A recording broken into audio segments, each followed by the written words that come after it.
Hello everyone, एक बार फिर से स्वागत है जितेंद्र मैथ कॉन्सेप्ट में। और पढ़ रहे थे हम फंक्शन की एक क्लास करी थी हमने।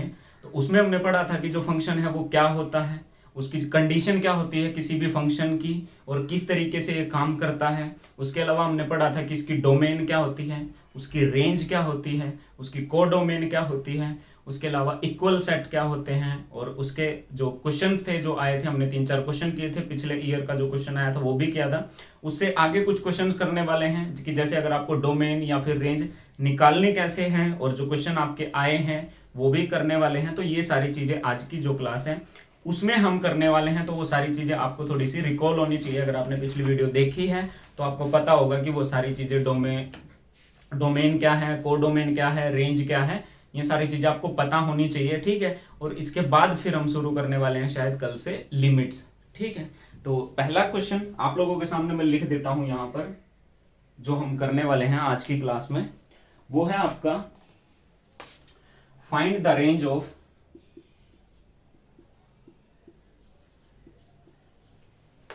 मार्कर दूसरा लेना पड़ेगा। Find range of given function from R to R। ठीक है। आपको एक फंक्शन दिया है और वो आपको दिया है कि वो R to R है, यानी कि रियल नंबर से रियल नंबर में है, और आपको बताना है कि उसकी रेंज क्या होगी। क्वेश्चन ये पहला पार्ट है कि जो f1 है is equal to f of x is equal to x square है। दूसरा f of 2 is equal to g of x is equals to sine of x। इसके अलावा तीसरा जो है वो है आपका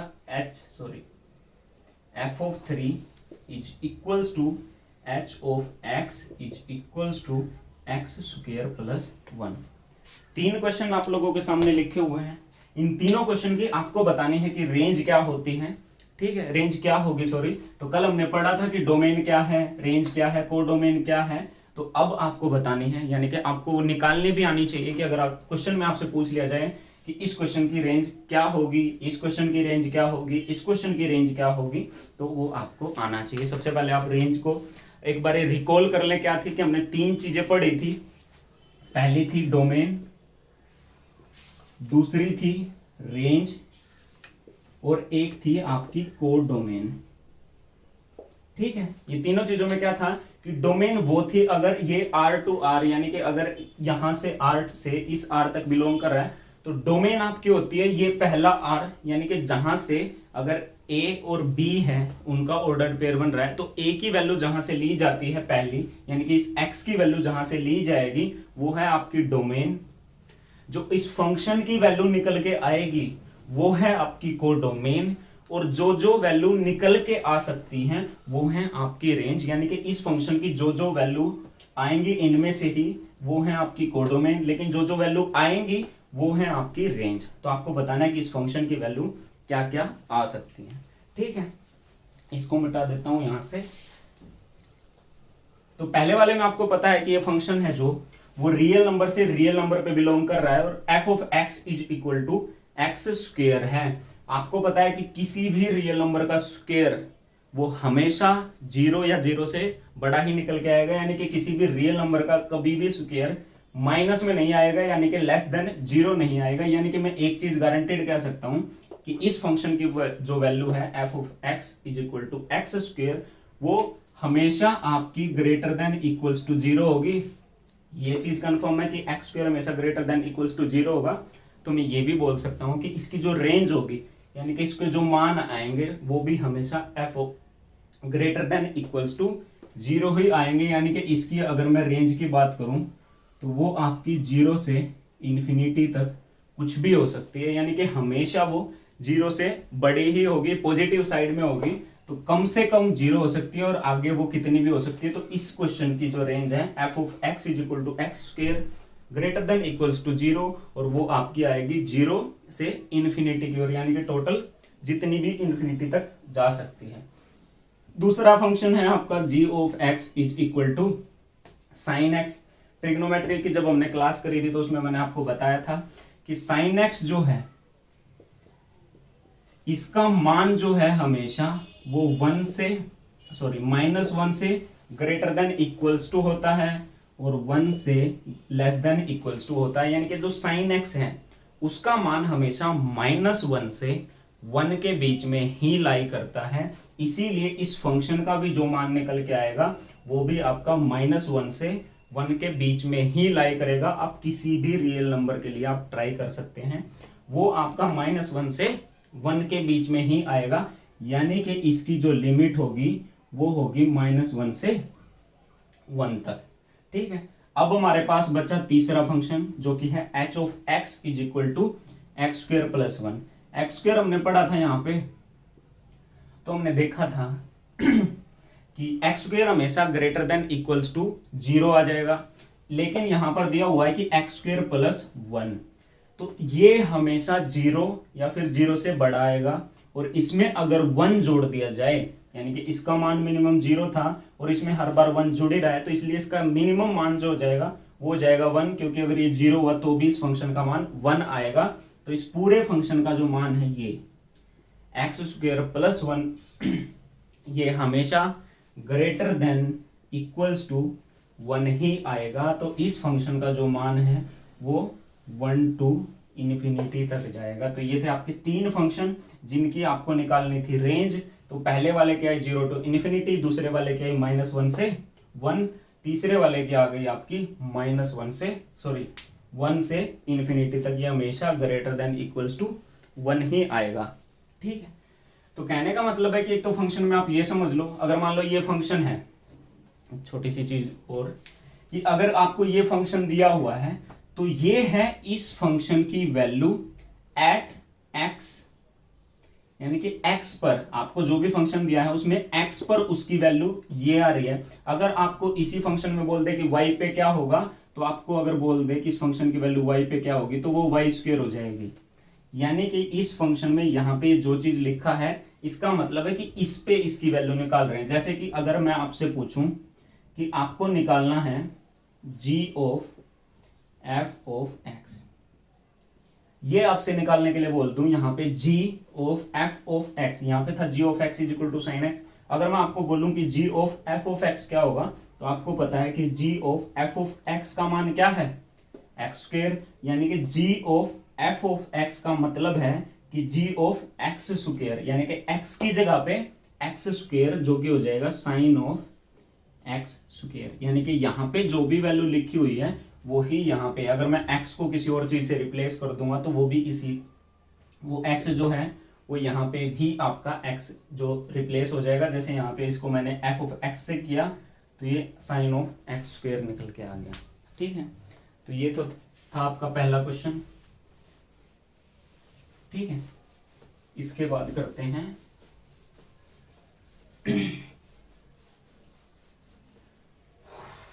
क्वेश्चन नंबर 2।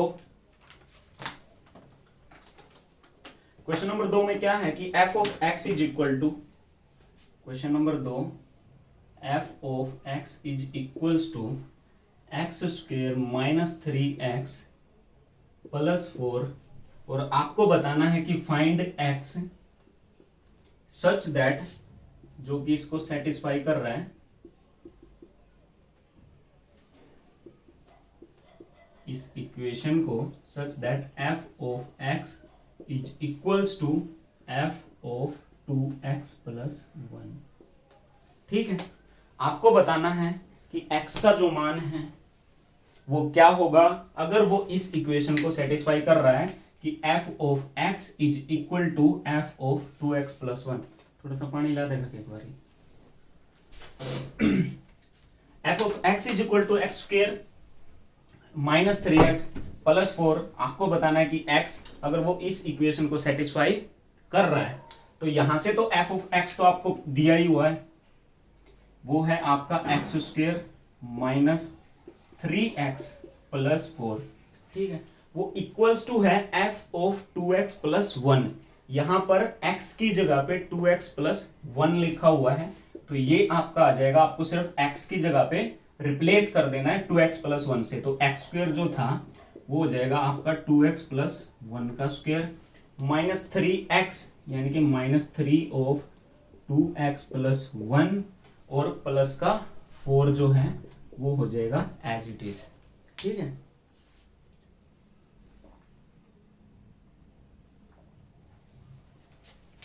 इसको जब सोल्व करोगे x square minus 3x plus 4 is equal to, इसको खोलोगे तो वो जाएगा 4x square plus 1 plus 4x minus 6x minus 3 plus 4।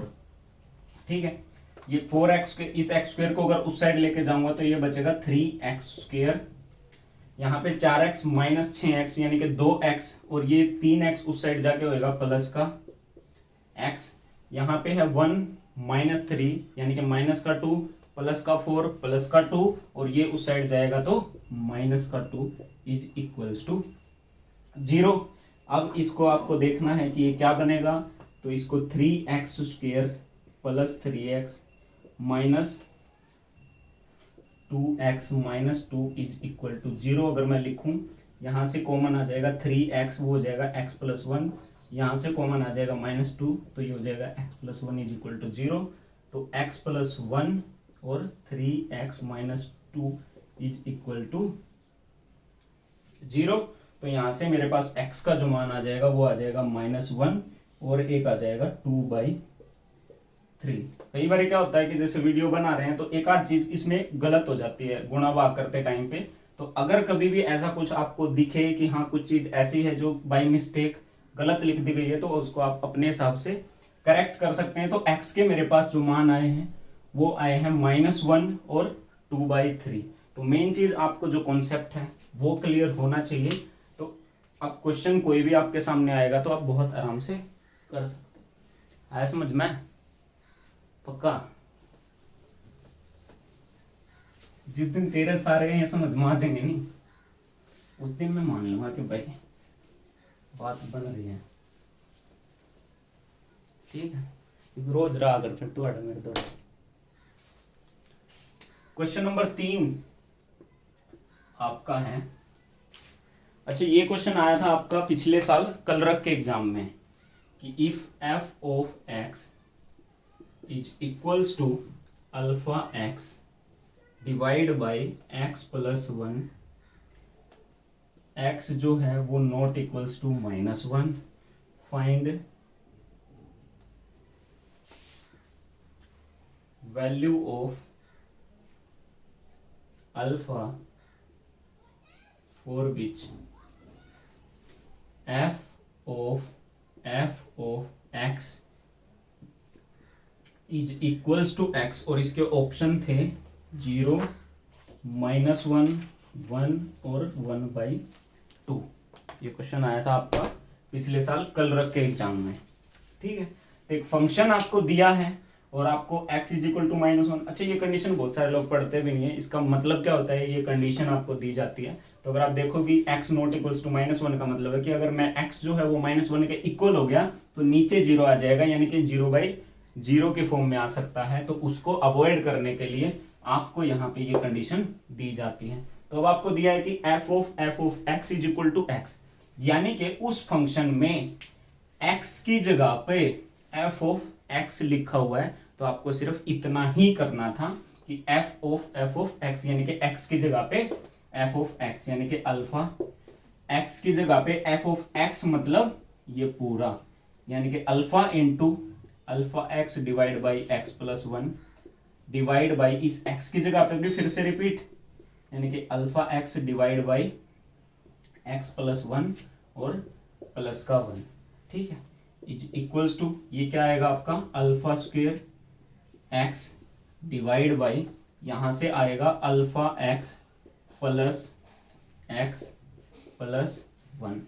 कुछ लोगों को अगर कंफ्यूजन हो रहा है तो ये जो x प्लस 1 है ये वाला, और इसको इससे मल्टीप्लाई करके ये आ गया, जो नीचे वाला x प्लस 1 है ये बाद में इससे कट जाएगा इसीलिए उसको नहीं लिखा है। तो ऊपर आएगा आपका अल्फा स्क्वेयर x, नीचे आएगा आपका अल्फा x, इसकी पहले प्रोडक्ट इस साइड होगी तो अल्फा x प्लस 1 और ये इज इक्वल टू आपको दिया हुआ है x के।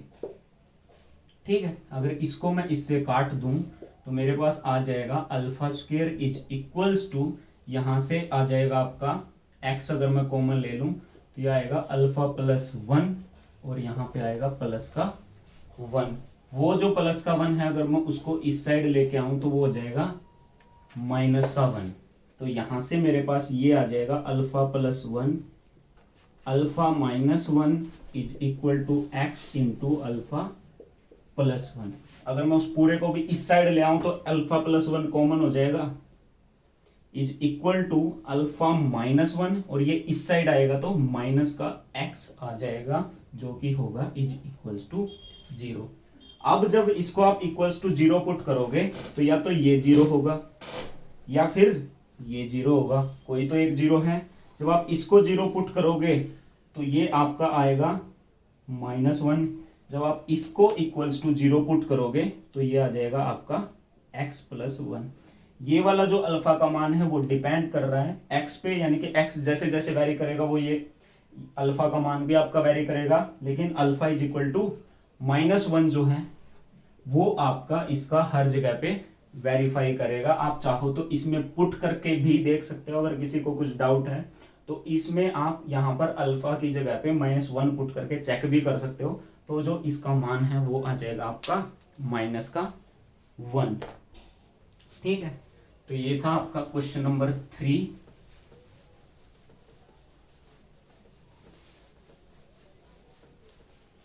इसके बाद क्वेश्चन नंबर 4 हमारे पास है। अब की बार आपको बताना है question number 4, find domain and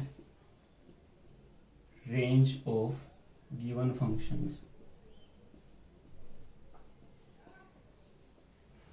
बस वीडियो ना देखता रहिए तो रहे, वीडियो ना कई बार थम जा है, इसकी मेमोरी फुल ऑन हो रही है, तो बस नू देखता रहिए। अगर ये बंद हो जाए तो मेरे तक बता दिए कदम मैं लगा रहा हूँ। ठीक है, पहला है f of x is equal to 1/x plus 2। दूसरा है f of x is equal to 2x minus 3 divide by x square minus 3x plus 2।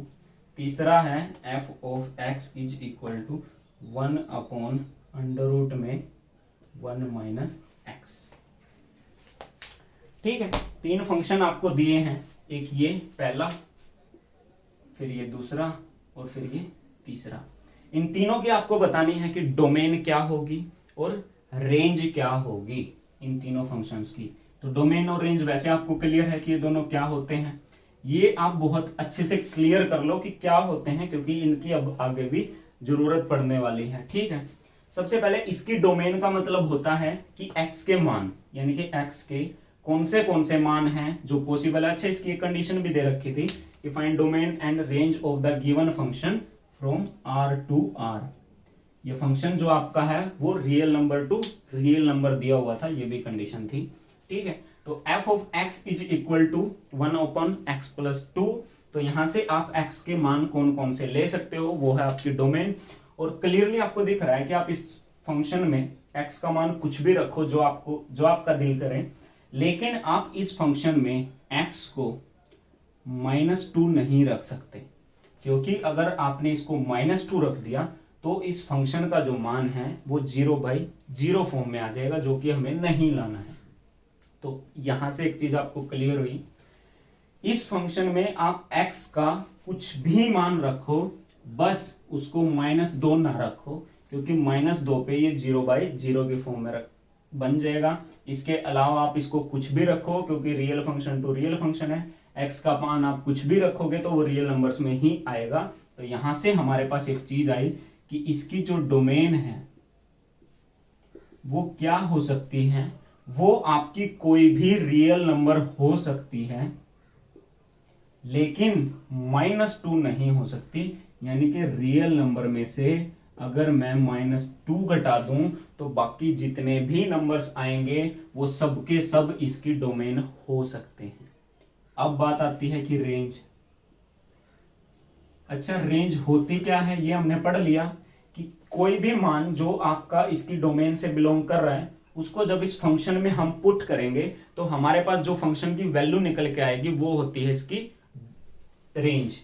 तो जब आपको इसकी रेंज निकालनी हो इस तरीके के फंक्शन में, जब आपको सीधे सीधे कुछ नहीं दिख रहा, तो आपको क्या करना है, सिर्फ एफ ऑफ एक्स जो फंक्शन है उसको इक्वल्स टू वाई पुट कर देना है, जो कि मैंने आपको पहले वाली वीडियो में भी सिखाया था कि इसको क्यों करते हैं। फंक्शन है 1/x + 2, इसको अगर मैं is equals to y put कर देता हूं यहां से, तो मेरे पास क्या आएगा, इसकी क्रॉस प्रोडक्ट करूंगा तो xy + 2y is equals to 1, xy + 2y is equals to 1। यहां से अगर मैं xy का मान निकालता हूं तो वो आएगा आपका 1 - 2y, और खाली x का मान निकालता हूं तो वो आ जाएगा डिवाइड बाई y।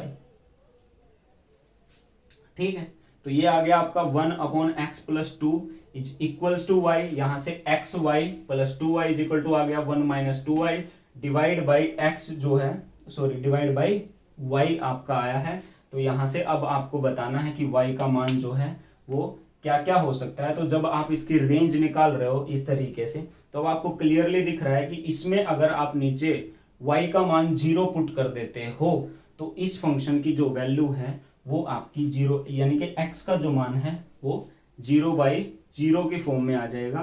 तो यहाँ पे आप y का जो मान है वो 0 नहीं रख सकते, 0 के अलावा आप कुछ भी रखो, आपका कुछ ना कुछ जो है वो निकल के आएगा। तो यहाँ से एक चीज आपकी क्लियर है कि y का जो मान है वो आप 0 के अलावा कुछ भी रखें, यानी कि रियल नंबर्स में से सिर्फ 0 को हटा दें तो 0 के अलावा जो कुछ भी आपका निकल के आएगा वो सारे का सारा आपका उसकी रेंज से बिलोंग कर रहा होगा। ठीक है, तो ये तो था इसका पहले वाला।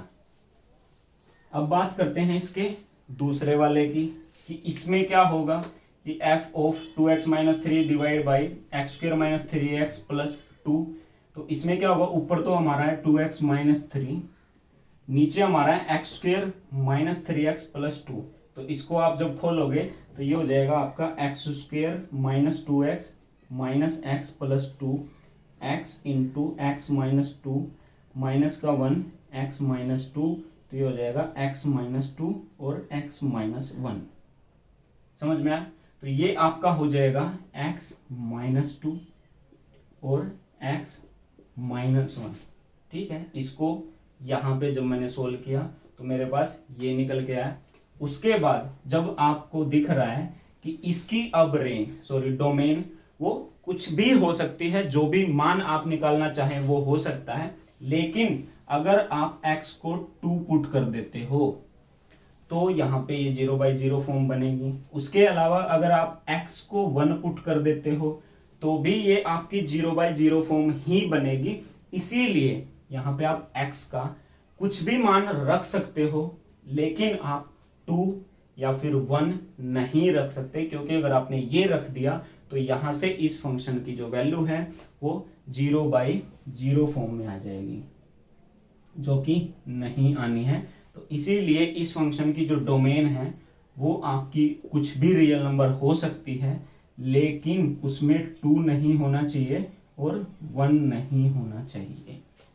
ठीक है, अब आप इसी फंक्शन को इज इक्वल्स टू y निकालें यहां से, और y निकालने के बाद इसकी जो रेंज आएगी, यानी कि आपको देखना है कि y का ऐसा कोई मान है जो कि आप नहीं रख सकते हो, इज इक्वल टू y रखें और x का मान निकालें, तो देखें कि क्या इसकी कुछ रेंज बन रही है कि नहीं बन रही है, और ये आप मुझे कमेंट करके बताएं कि क्या निकल रहा है। सेम इसी तरीके से आपको तीसरा क्वेश्चन जो है 1/1 - x, इसकी आपको डोमेन और रेंज जो है वो बतानी है। मैं इसकी डोमेन बता देता हूं क्या आएगी, रेंज जो है वो आपको खुद निकालनी है, is equal to y put करके। ठीक है, तो कहने का मतलब है कि आप इस फंक्शन को इज इक्वल टू वाई रखें, इस साइड रखें सिर्फ x, बाकी जो कुछ भी है उसको ले जाएं उस साइड, और देखें कि y का कौन सा मान पुट किया जा सकता है। जैसे यहां पे आप इसकी डोमेन देखोगे जब, तो इसकी डोमेन में क्या आएगा, 1/1 - x है।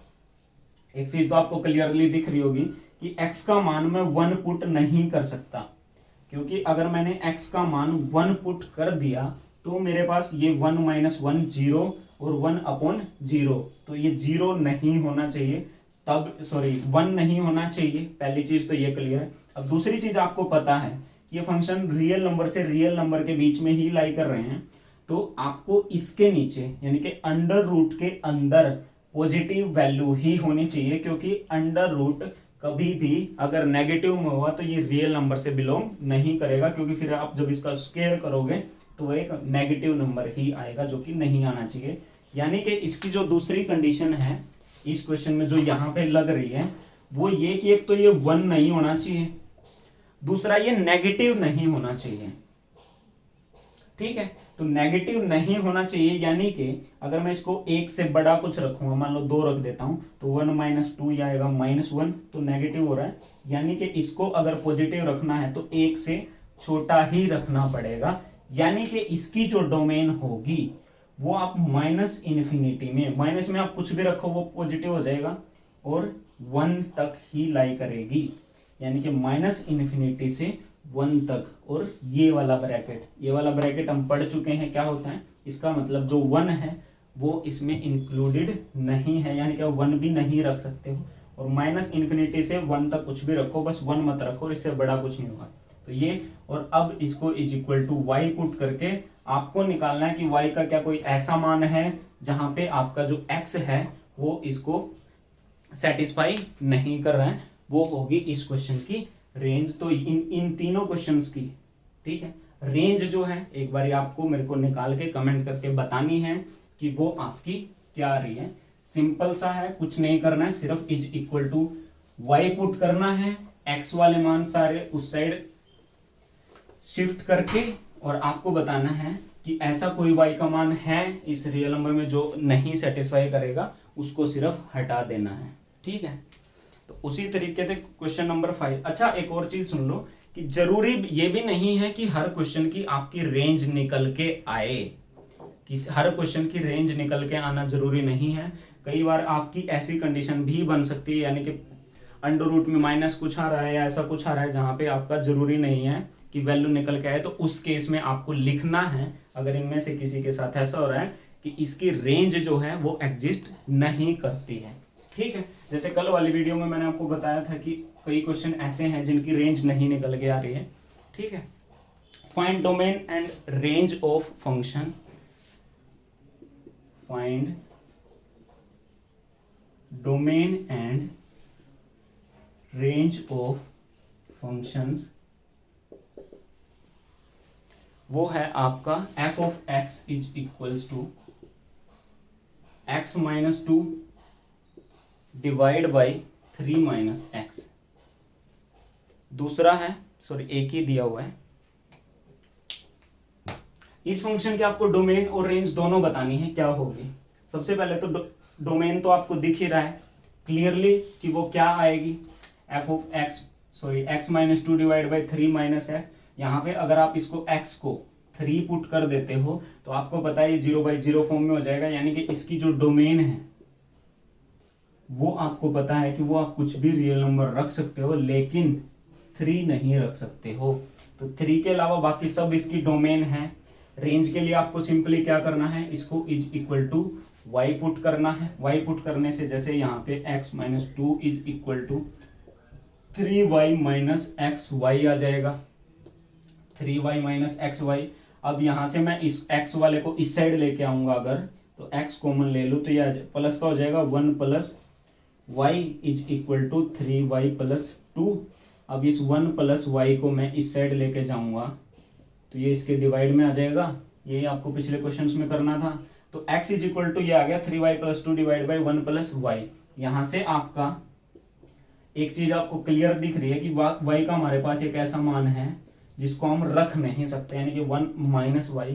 तो यानी कि जो इसकी रेंज है वो आपकी कुछ भी रियल नंबर हो सकती है, लेकिन वो आपकी -1 नहीं हो सकती, यानी कि आप उसको -1 नहीं रख सकते हो।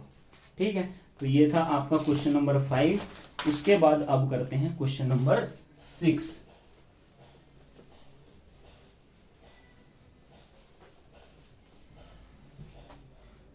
क्वेश्चन नंबर 6 क्या कहता है, एग्जाम्पल 6, आपको बताना है कि find domain and range, find domain and, तेरा फोन बच जाएगा भाई, एक क्वेश्चन रहेगा। F of x is equal to 1/2 minus sine of 3x। इसकी आपको बतानी है कि डोमेन और रेंज जो है वो क्या होगी। F of x is equal to 1/2 minus sine 3x। ठीक है, तो इसकी रेंज क्या होगी, सॉरी पहले हमको देखना है कि इसकी डोमेन क्या होगी। तो इसकी डोमेन के लिए हमें क्या निकालना है कि ऐसा x का कौन से मान है जिसके लिए ये फंक्शन जो है वो एग्जिस्ट करना चाहिए। तो यहाँ पे अब आपको पता है कि जो साइन ऑफ 3x है वो हमेशा -1 से ग्रेटर देन इक्वल्स टू रहेगा और 1 से लेस देन इक्वल्स टू रहेगा। यानी कि साइन ऑफ 3x का मान हमेशा ही -1 और 1 के बीच में ही लाई करेगा। और -1 से 1 के बीच में आप साइन ऑफ 3x का मान कुछ भी रखो, क्योंकि अगर इसका मान 2 आ जाता तो 2 - 2 ये 0 हो सकता था, लेकिन वो तो -1 से 1 के बीच में ही आ रहा है, तो ये 2 तो कभी आएगा नहीं।